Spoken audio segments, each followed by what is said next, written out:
Yeah, I'll react to that, sure. Cool. Hey guys, let's learn how a 16th century explorer's sailing ship works. Animagraphs, okay? It's a 41-minute video. Probably going to skip around a bit or just watch certain sections. Who knows? Hope everyone's doing well. Have I said all the things? I do notice that over time, the shape of ocean-faring vessels has gone from a more almost bowl shape in this time period to a more elongated shape, and I'm not really sure of the reason for that. Why they didn't just go longer in the beginning, but let's go. I'm Jake O'Neill, creator of Animagraphs. Maybe it's just they didn't have the abundance of material, but there weren't any ships that were really longer, and so I'm sure even if they didn't have enough material, they would have made a few that were longer. Let's go. And this is how a 16th century sailing ship works. My model is patterned after the European tradition, specifically English shipbuilding techniques of the period. I used the famed Golden Hind ship as my closest example, while also taking research from the Mary Rose, Mayflower, the Dutch ship Vasa, and Spanish galleons of the time to craft a thoroughly researched but generalized model. So the Vasa sounds familiar, and obviously the Mayflower, which especially around where I'm from in New England is, well, for all of America, it's a important ship. The Golden Yeah, the Mayflower. Sometimes I get the Mayflower ships and these ships that Columbus was on. That was the Nina, the Pinta, the Santa Maria. Mayflower was the Pilgrims. Hind is interesting not only because it was one of the earlier ships to sail around the world, but also because parts of its expedition were unofficially sanctioned. Sorry. Researched but generalized model. The Golden Hind is interesting not only because it was one of the earlier ships to sail around the world, but also because parts of its expedition were unofficially sanctioned piracy of Spanish galleons, at which it was wildly successful, bringing back the largest Spanish treasure captured to that date. These exploits happened between 1577 and 1580. This is the early age of sail, when ships began to cross the globe instead of merely following coastlines or crossing large internal bodies of water. I made another video about HMS Victory from 1765, which is closer to the other end of the age of sail. Jesus. Laid side by side, you can start to appreciate how sailing ships... This is right before ships got lame because of steam engines and metal, and in my opinion, obviously they could have gotten cooler for a lot of people, but in my opinion, just there's a little sadness that obviously you need to improve, and so I'm not saying I wish that propellers driven ships never happened, but the fact that all of the knowledge over centuries and centuries of perfecting wind-driven ships kind of went by the wayside when it propeller-driven engined ships became a thing. Changed as time progressed.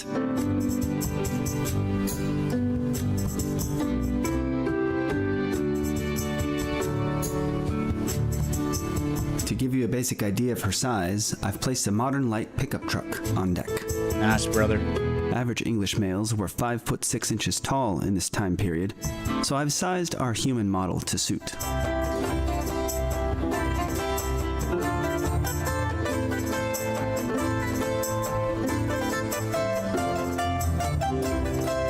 Now, let's let's get into the details. Starting, as all ships do, with the laying of the keel, which is the thick beam at the very bottom of the vessel that runs from the front or stem to the back or stern.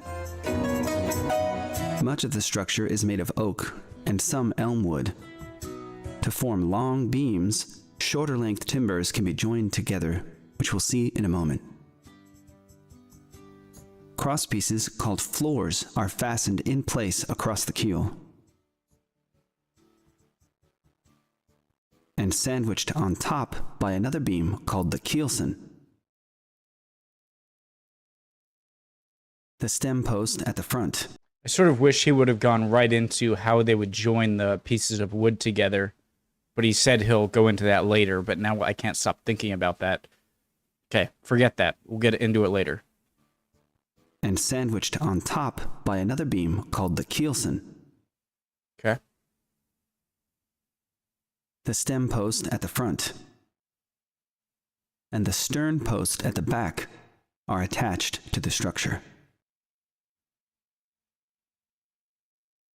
To show some examples of how all these pieces are joined, I've dissected the stem post into its individual timbers. Special diagonally shaped cuts called scarf joints are made at the ends for a very strong bond. Iron spikes or nails fasten these pieces tightly together. Timbers are either... I wonder if they had any sort of adhesive or kind of binding thing, whether it had been like sap or wax or something, just to make it a tighter fit, but maybe it was fine without it. Carved from trees of the desired shape. Timbers are either carved from trees of the desired shape or can be bent with various steam techniques. With this, the first planks can be added. Plank boards are about 4 inches thick, in the range of 9 to 18 inches wide, and anywhere from 5 to 30 feet long. Iron nails are driven in at each end. Wooden spikes, called tree nails, are driven in at each frame in between. Now, the frame is extended with upward curving timbers, called the first futtocks. Interior planks enclose the frame. Curved riders further strengthen the structure with special planks called thick stuff at the bottom. Breast hooks fortify the bow. Ship construction continues upwards from here. Decks have a dense network of supporting timbers, all named. Heavy brackets called knees are visible at the sides. Standing knees point upwards. Hanging knees point down. And lodging knees lay sideways.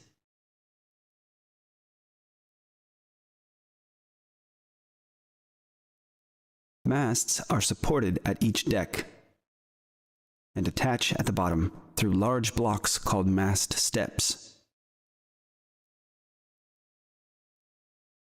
The main mast is over 100 feet tall. We'll look closer at the masts, sails, and so on later. Guys, I would now like to see another video of the ships, the wooden ships that were made prior to these ocean-faring ships. The ones, the kinds of ships that he said in the beginning prior to this humans would mainly sail along coastlines and in inland bodies of water. To see like any big jumps in technology or just jumps in techniques that they use to make that ship that was good enough for the coastal areas to a ship that could traverse oceans. The main mast is over 100 feet tall. We'll look closer at the masts, sails, and so on later.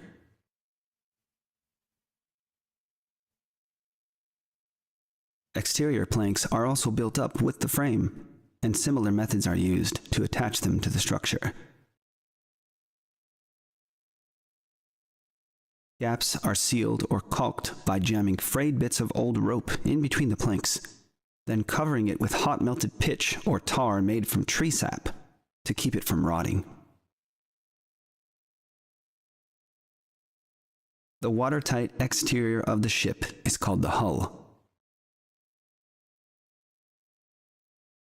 There's some debate about hull coatings to guard the vulnerable underwater portion of the ship.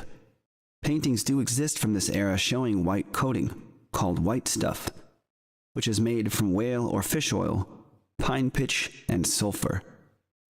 The hull was under constant attack from shipworm, a tube-shaped, wood-eating sea creature, also barnacles, and other marine growth.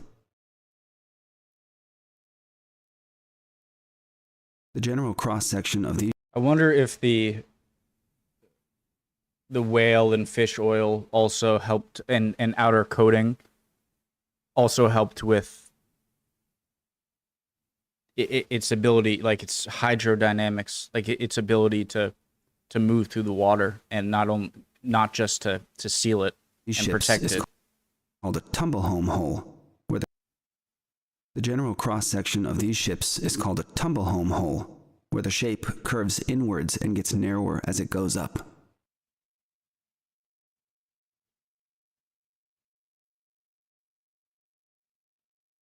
Now, having seen the frame and general structure of our ship, let's head back inside, starting with the lowermost compartment, called the hold. To keep the ship balanced upright, weight has to be added to offset the above water weight. This is called ballast. Our model has over... What? Weight has to be added to offset the above water weight. To offset the above water weight. So is he saying the displacement of the water?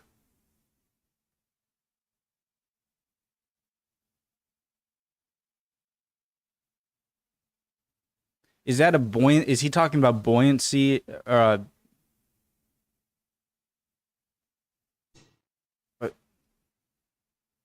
This is called ballast. Our model has over 100 tons of ballast in the form of coastal rock material, sourced from near her build site. 100 tons seems like a lot for a ship that's not that large. Model has over 100 tons of ballast in the form of coastal rock material. 100 tons. Because a blue whale... Well, blue whale, I think, weighs more than 100 tons. 100 tons is 200,000 pounds.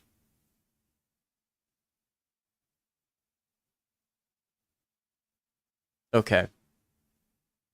All right, okay. Sourced from near her build site. Starting towards the front or bow, there's the ship's galley.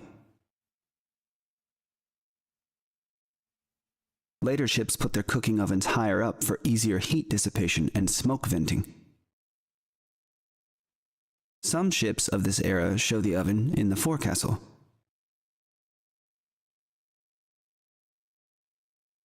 The oven is enclosed with brick, as fire was a constant concern.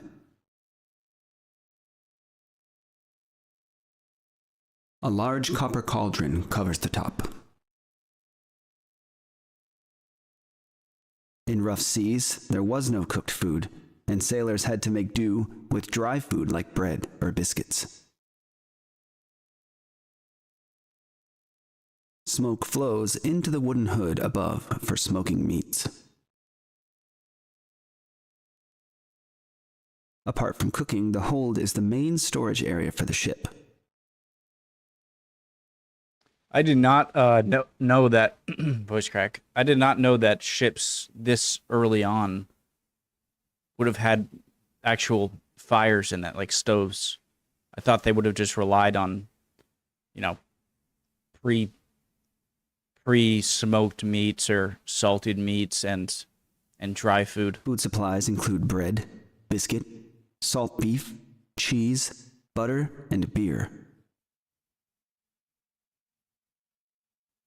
Beer, for example, was issued at 1 gallon per man per day. At a crew size of 80 sailors, that's about one of these barrels per day. For a long journey, every part of the ship would be packed with storage. So, was their beer much lower alcohol content than your average beer today? That's like 5%. Because a gallon per day seems like a lot. Especially when you're...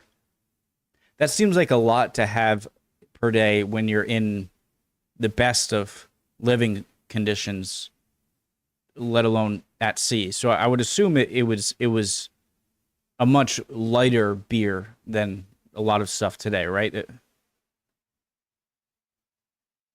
At the center of the hold, there's framing for a well where water collects in the bottom of the ship to be pumped out.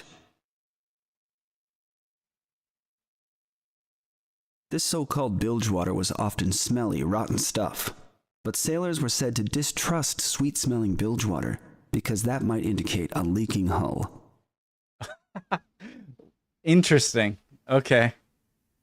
So rotten smelling water means that you know it's not leaking. So and like refreshing the bilge water. Okay, that makes sense. There's a locker here which holds shot for onboard cannons. Like, oh my god, that bilge water is disgustingly smelly. Really good seal on this boat. And other armaments. The idea is to keep such heavy items as low in the ship as possible. Was it the Vasa ship that can learn from that? The one, the Swedish ship that tipped over and sank like immediately on its maiden voyage. Because the hold is a dank, dark, claustrophobic place. Too high. A ship's lantern provides some light.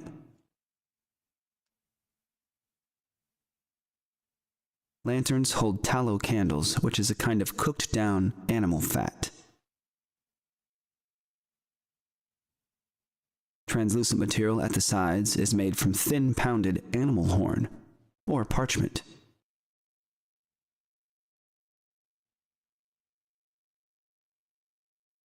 Moving upwards, we enter the Orlop Deck, which overlaps the waterline.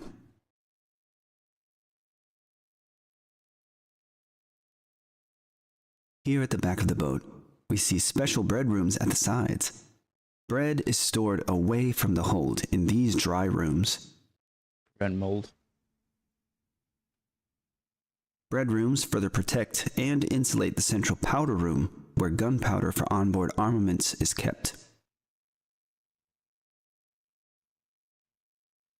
Fire-producing items like lantern storage and the galley stove are at the other side of the ship for the same Yeah, you don't want that.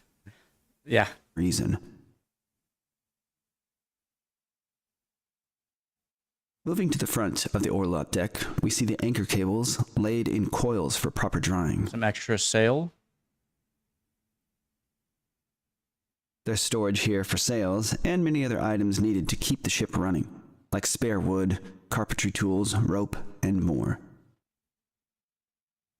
So this would be like your equivalent of a mechanic, right? If you're on, or an engineer, if you're on like a train, or if you're on a long bus journey or whatever, this is your, you know, if anything isn't working. Obviously there's no type of modern engine stuff, but the equivalent of one. Now let's head back up the ladder to the main deck, which is the first deck fully above the waterline. At the front, we see the very sturdy built bits, which hold the thick anchor cables in place when the anchor is deployed. Framing for the bits extends through decks below. The cables run the length of the deck to the capstan, and from here through central grates down into the hold. Just behind the main mast, there's an elm pump for pumping out bilge water. Bilge pump. A hollowed-out elm trunk forms the outer pipe. Elm is preferred for its rot-resistant qualities. The pump brake or handle has a long metal rod with a leather valve set up at its other end. At the bottom of the pump, there's a leather stopper that only lets water flow in, but not out again. So a pump is essentially a big vacuum, right? It's a vacuum chamber. It's like when you push downward, then that is going to force air to be compressed. And then when you go upward, that's going to create a sort of vacuum, making things want to rush into it, like a giant straw, right? A giant straw. Bottom of the pump, there's a leather stopper that only lets water flow in, but not out again. So it's basically like There's like when the thing goes up, it's like with the straw, and when it goes down, it's like blowing into a straw. Stopper. Is that essentially what it is? That only lets water flow in, but not out again. Oh, that's smart. Foul water empties into troughs beneath deck planks, and out through blocks in the framing with holes that open to the sea. See, stuff like this is what I imagine was more of a trial and error thing, and is something that I would love to. The reason I would love to learn about ships just prior to this, the ones that mostly stayed along the coast, before the big seafaring ships we're learning about now, is this seems like one of those things that wouldn't be intuitive when creating a ship like this, and is like, okay, how do we do this? We have to pump water out, big pump. Okay, how do we get it? Well, this is something where you have it in mind, you know it's going to happen, and so during the ship construction, you have one of the beams that has this carved out area and the holes at each end for the bilge pump. And it's stuff like that I just imagine people thinking like, okay, this is a problem. How about we do this? It's so cool. There are 14 large cannons, more appropriately called guns, lined out at the sides. These are the Saker model. The barrel is 9.5 feet long. With a 3¼ inch shot diameter or caliber.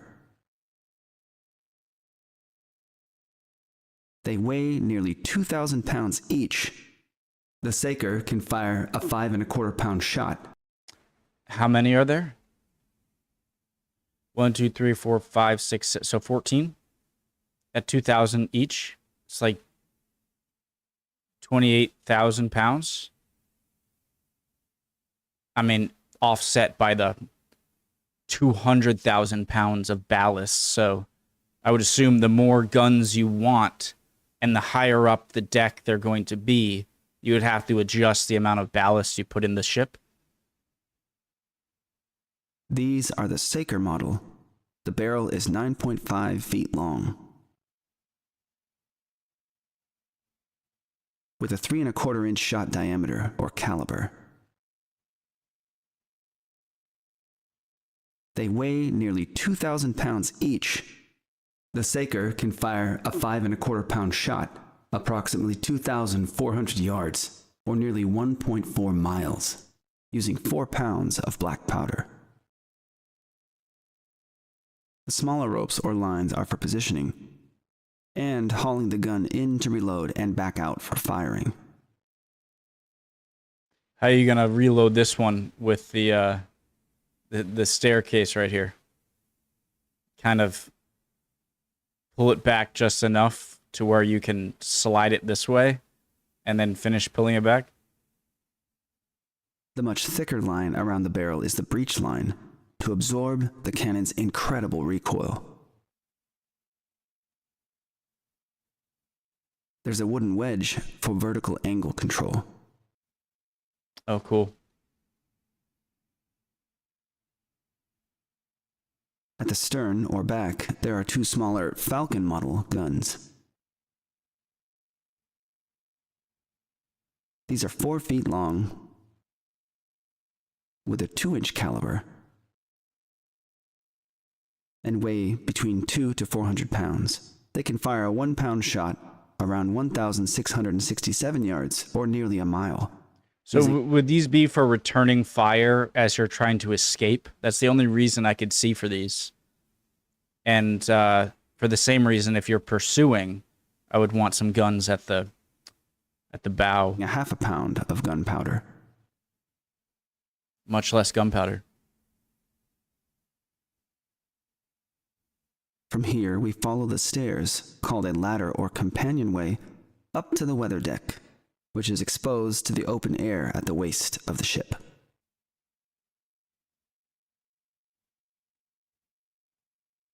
There are 2 more Falcon guns at the sides. The second capstan here is actually connected to the capstan below, and they rotate together when in use. The amount of communication that must have been necessary is wild. Just in order to, when you're trying to aim at something, you have to talk to the person steering the ship and the people aiming the guns. Moving aft, we arrive at the helm, where the ship is steered.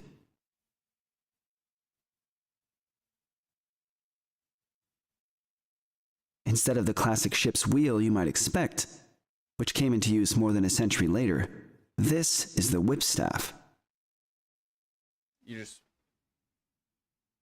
The helmsman stands on a platform with a small sheltered cabin that opens into the deck above,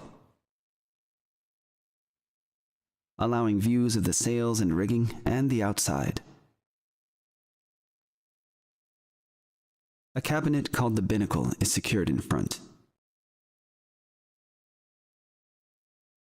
with a gimbaled compass at one side behind a pane of glass, and a lantern at the other side. To see at night? See the compass at night? There's a small chimney to let off lantern smoke.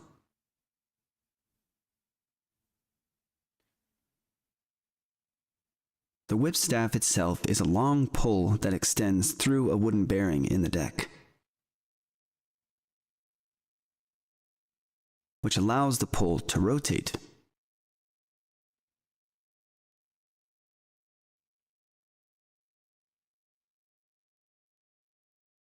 The pole is attached to a long wooden arm that runs through the main deck below. Guys, so obviously this is moving the what do you call it? The dorsal fin, or in order to steer the ship, obviously. I'm going to stop here. If you want to watch the rest of the video, the original link, top of the description. But I'm already 28 minutes in here. It was really cool so far. And yeah, hope everyone's doing well. Would appreciate any comments down below. And hopefully I'll see you guys next time, all right? Bye.